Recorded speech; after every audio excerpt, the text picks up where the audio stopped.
This portion of the news is brought to you by Sun Oil Limited, fueling growth for people. The Bahamas has become the place for unity through connectivity in the telecommunications industry for the Caribbean region. Scores of industry partners from throughout the region are converging at the Atlantis Resort on Paradise Island for the opening of the 30th Caribbean Association of National Telecommunications Organizations, or Kanto Conference. BTC, in partnership with the government, is hosting the event under the theme Strategic Alliances for Sustainable Broadband Development. Joining us now live from the Atlantis Resort is Kendino Knowles. And Kendino, it must be a lot of excitement as delegates get ready for the opening ceremony. Well, Andrew, obviously it says something about the Bahamas that Kanto has decided to mark its 30th anniversary right here in the Bahamas. Now, this is just the opening ceremonies that we're awaiting at this moment. Over the next 5 days, we will see a trade exhibition. There will also be a human resources forum. And for the first time, Kanto has actually added a marketing forum, which will be open to operators here in the Bahamas as well as from around the world. Now, just to give you an idea of how massive this conference is, Kanto has 34 member countries, and in those countries, there are 130 member operators. So, as you can imagine, obviously, some of the most powerful people in terms of telecommunications in the region and, of course, in the world. And I'm standing with one of them. He's no stranger to me or to you, the viewers at home. He's the CEO of BTC, Leon Williams. Mr. Williams, thanks for joining us. Thanks. You left that one graphic. It's on 4 continents. Well, good to know. 40 operators on 34 countries in 4 continents. Good to know. Well, Mr. Williams, can you tell us, what does this mean for BTC? I think it's about at least the 4th time that BTC has played co-host to Kanto. Tell us, what does this mean for your company and obviously for the Bahamas at large? What it really means is it puts BTC right on the world stage. And when I say the world stage, you've got almost all the operators within the Caribbean, multi-nations represented, coming here to the Bahamas onto our doorstep. And if there's one thing that Bahamians know how to do, it is know how to hold conferences at a very high level. You've got the secretary of the ITU, the International Telecommunications Union, which is the first black secretary ever elected. The ITU is the oldest member of the United Nations. In fact, the ITU is older than the United Nations. And so he will be speaking this afternoon, as well as he will be hosting and chairing a part of the conference day after tomorrow. And so you've got almost 14 ministers, ICT ministers from the Caribbean, that will be here today in the opening ceremonies, that will take part, for example, tomorrow during the ministerial breakfast that's being hosted by Lime, and then during the ministerial round table, where they will be explaining the policies within their countries. Mm-hmm. Then you've got the regulators, and they're here to tell you what they intend to do with those policies that the ministers have really enunciated during the conference. And of course, you can't forget the regulators, eh? You can't forget the regulators. Yeah. Well, I guess it brings me to my next question, and that is, the theme for this year's conference is Strategic Alliances for Sustainable Broadband Development. Obviously, we've seen the wireless market expand massively in the last decade. Can you tell us how important this theme is, and also you've called it, the future? Well, the whole idea is that when you look at the 21st century, folks will tell you that broadband is the new oil. It is the oil of the 21st century. Data is the currency of the 21st century.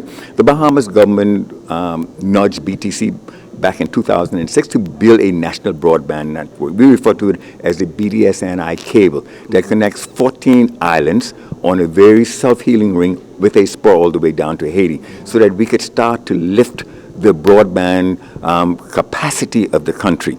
Without broadband, it is almost impossible to get connected to the supply chain of the world. And so if you will do any kind of assembly, any kind of businesses, whether it be financial services that are on an international scale with multinationals, you have to have a solid broadband strategy within company. And so Kanto is trying to work with the government, formulate policies so that the governments could understand that we must, according to what we signed back in 2001, along with the United Nations, the United Nations broadband agenda, that we must be able to achieve those goals, that at least by the year 2015 be able to reduce the digital divide. It is kind of difficult for us, and I say us, I mean Generation X, to understand what Generation Y, people like you do. And so when you look at Maslow's law, it changes the whole concept. We've got to re-educate ourselves. All right, thanks a lot, Mr. Williams. Well, obviously, as you said, too, government partnership is very important in this. And obviously, we'll hear more about this coming out in the sessions over the next 5 days, as I said earlier. Back to you in studio. All right, our Candino Knowles reporting live from Kanto's opening. Thanks, Candino. The senior pastor at Bethel Baptist Church, Reverend Dr. Timothy Stewart, was recently elected as first vice president of the Progressive National Baptist Convention, making him the first non-American to attain this rank within the international organization that boasts a multi-million membership. In responding to his appointment, Dr. Stewart said that his position is, quote, simply an opportunity for the Bahamas and the rest of the international community to partner with our brothers and sisters in the USA in order to carry out the work of God through our churches, schools, and businesses. He added that it is also an opportunity for the Bahamas to enhance the lives of those in distress. If you want to find out more information on the upcoming constitutional referendum, then you may want to attend the town hall meeting tomorrow. The meeting will take place at the BCPOU Hall on Farrington Road beginning at 7 p.m. All members of the public are encouraged to attend the town hall meeting, as members of the Constitutional Commission will explain the bills and rationale behind the proposed amendments. A local charity is in dire need of help, as the organization has seen the number of people seeking assistance double within the last year. Bishop Walter Hanschel of Great Commission Ministries says if his organization cannot get the assistance it needs to help meet the demands of those in need, they may be forced to close the doors as resources are severely low. A few months ago, we were so challenged that we were thinking about closing the doors. But our board of directors told us to just fight it out and let's see if we could just hold on a little longer. And we did. And it's still rough. We're still in very rough waters and we don't want to close. But if we have to in the future, because we can only do so much, and our resources are stretched to the maximum. They're overstretched. And so we need help. We need urgent financial help. We need food. We need furniture. We need vehicles. Hanschel says people do not realize the seriousness of this situation. Great Commission receives a $28,000 grant from the government annually, but Hanschel says that is not enough to meet the demands. He says the community must now step up to the plate to assist struggling families.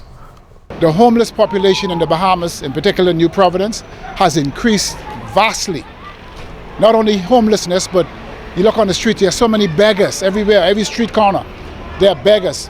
I saw beggars fighting for territory today. There were too many beggars on one intersection. They were fighting. And I said, what have we come to? But people are hurting, and so it's up to the business community and the government to really help us with as many resources.